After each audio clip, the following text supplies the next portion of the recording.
Assalamualaikum Mami. Saya nak try set yang RM200. RMO set madu 3. Set madu 3. Mami bawa keluar set madu 3 Mami. Set madu 3. Bau masak ni panas-panas ni. Ni nasi berempah Mami Kita try yang ni. Banyak amat nasi berempah. Ui tak kedekut letak.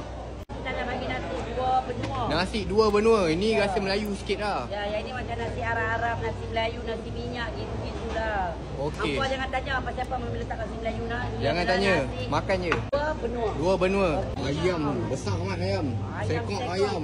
Oh. RM200 dapat ayam sekok. Belum Ayam lagi. sekok. Ada lagi. Ada lagi. Dah nak habis Mami lem sheng. Oi, kita masak lagi. Habis kita masak. Habis masak lagi. dia masak. Berapa ketul dapat lem sheng? Nama apa madu 3, bini 3 ke dah. Kita kena bagi 3 lem sheng. 3 mat lem sheng Mami bagi. Ini meniaga sampai sedekah ni Mat. Macam biasa ni killer dia.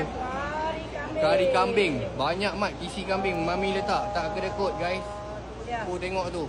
Makan sampai muntah. Acar timun. Acar timun macam biasa. Ya, macam biasa. Macam biasa kena makan acar timun. Ada acar timun semua. Betul. Tak ada.